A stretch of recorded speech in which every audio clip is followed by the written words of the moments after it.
Chris, hey, how's it going, man? Oh, good. You are in exceptionally good shape. Yeah, I just hang out with these guys. Just stop it. Stop it.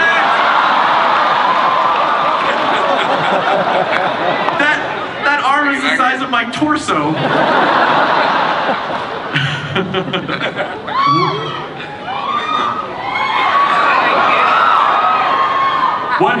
What has Thor meant to you all this time? I mean, as these guys said, this is, for me, the same thing. One of the best experiences I've had on a set, off a set, to work with this group of people and to bring this character to life and be part of this madness is just an honor. It's awesome. Is there anything that you haven't done as Thor yet that you feel like, oh, I just really want to do this thing as Thor. I really want Thor to do this? Turned him into a woman.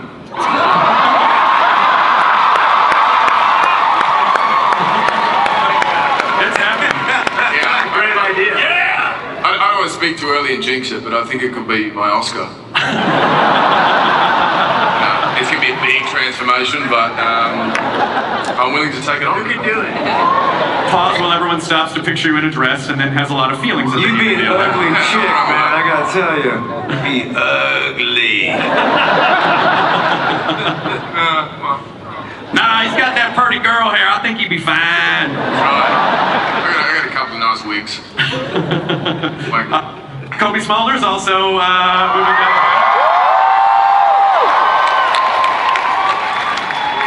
Hey. Hi. Maria Hill. Hi. What are you doing? Just hanging out with a bunch of people up here. We were talking about it backstage. People. Yeah, we were talking just a little bit about stage, like what a whirlwind is. Like you basically swoop in and do this, and people scream and cheer, and then you leave. Do you get to enjoy the Comic-Con at all? Yeah, not the going on the floor or anything, but it was my first time doing a signing with these guys, which was pretty incredible to get to meet people and sign pictures and kind of connect for a second. So. Excellent. And did you I think we talked, you didn't expect like this would just keep going on for Maria, right? No, I hoped. Yeah, but when Joss is the one who kind of brought me into this world, and I'm sorry he can't be here. I'm sure he wishes he could be. Yeah, he kind of brought me into this world, and it's just been fun. I just keep going on the films and on the TV, and I'm so grateful. So. Excellent. Sam Jackson, does it feel? I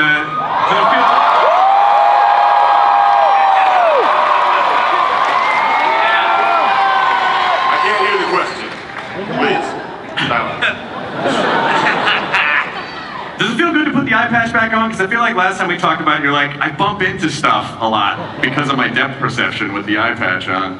I was smart enough to figure it out. It's not running anything, and I just keep my head to the right. All works out fine. I've got that down pat. Good. I have that down pat now, Kevin. You can cancel me insurance.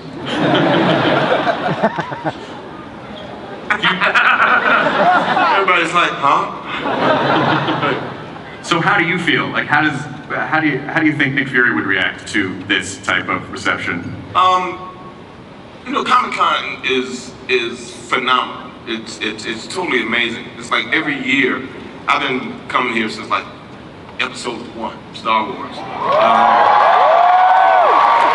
It seems like every year I come here and it validates the fact that I belong and that I get all this energy and love from everybody. It makes me feel like going out and making movies for the rest of the year.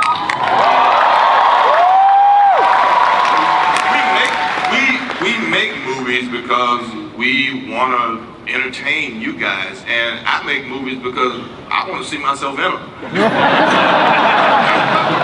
It's the perfect combination for me. All this love, and it just energizes me, and I can't wait to come back next year with the next one. Excellent.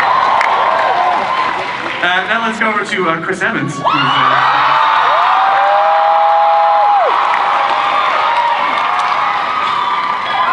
Going down the line thing. This is intimidating. It's very assembly line. And the whole time you're like, what am I going to say? What's my answer going to be? What's going to be?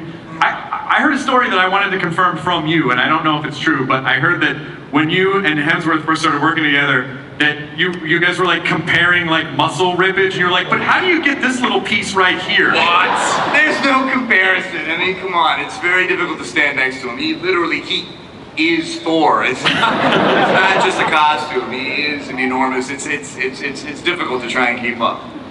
How do you keep up? Like how long is your workout year? Magic, CGI. Gotta help the stuntman and you know. Congratulations on the success of Winter Soldier. Yes.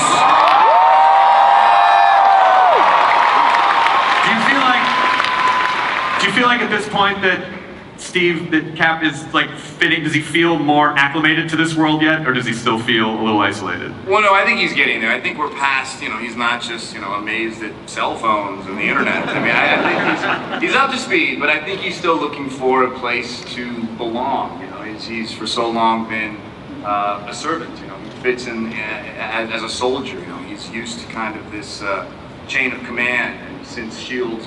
kind of fell apart in the last movie, it's more about this group of people depending upon each other without kind of a clear leader, and I think he's searching for, you know, home. Yeah. I'd like to welcome Aaron Taylor Johnson.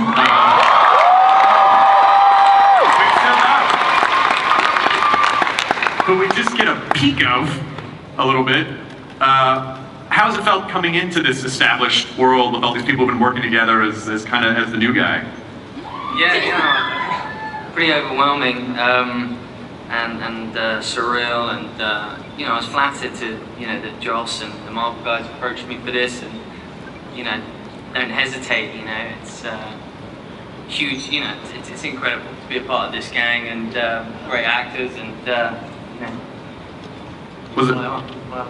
Was there anything about doing a superhero film that you'd never envisioned before? Like what's different about it than other stuff that you've done? What, the Avengers? Yeah.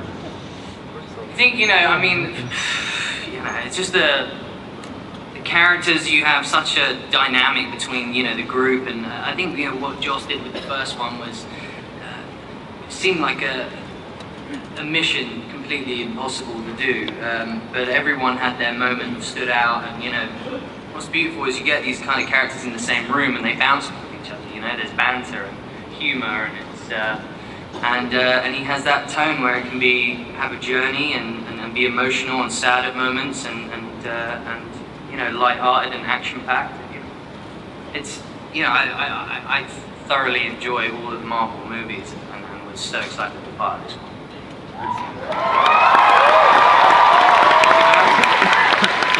I'm very excited to see Paul Bettany make the jump from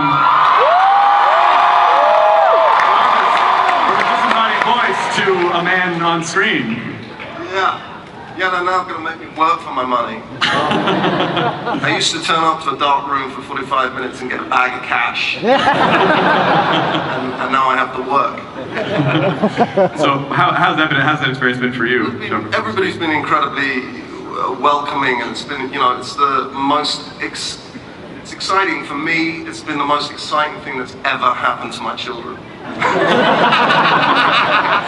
Do you get cool dad points for this? They simply had no interest in what I did until this moment. So that's been cool.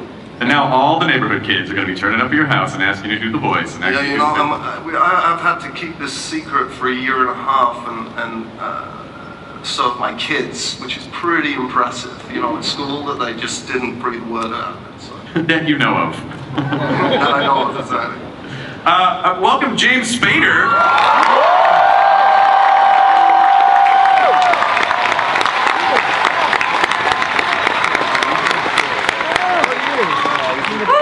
Have you been to Comic-Con before? Is this your first Comic-Con? I came last year to Comic-Con for a TV show I do called The Blacklist. And, you know, I just want to say something to all of you guys, is I've always thought my whole life that life could never get weird or crazy enough for me. And I gotta tell you something, this place may be the weirdest, craziest place I've ever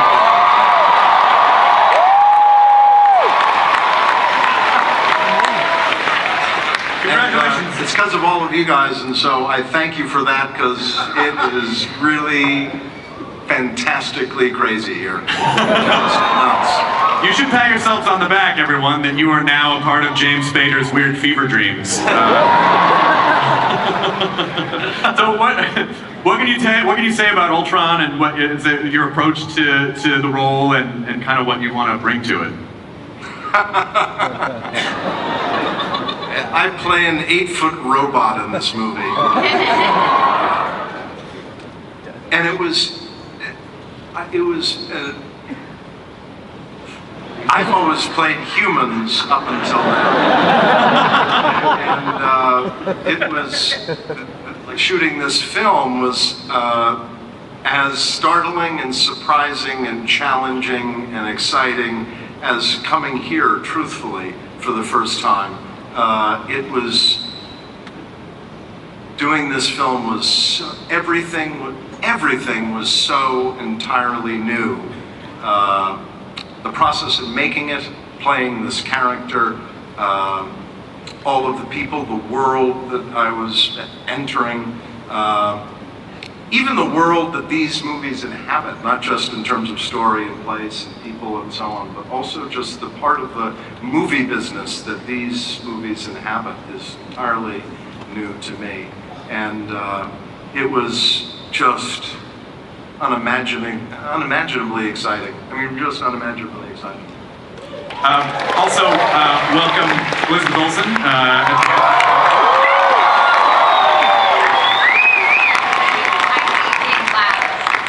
It's like quite a list of people to follow right now. It is, and you're the last one. Oh, this better be good. It doesn't feel that great. No, it's good.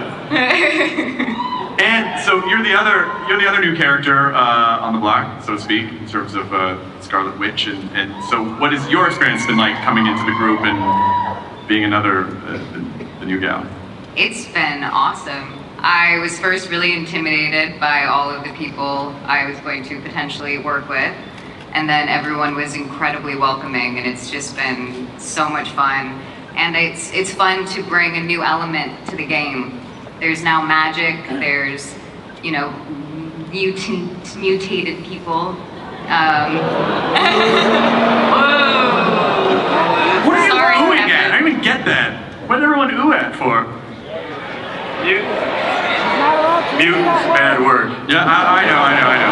But anyway, I just We're on think the same.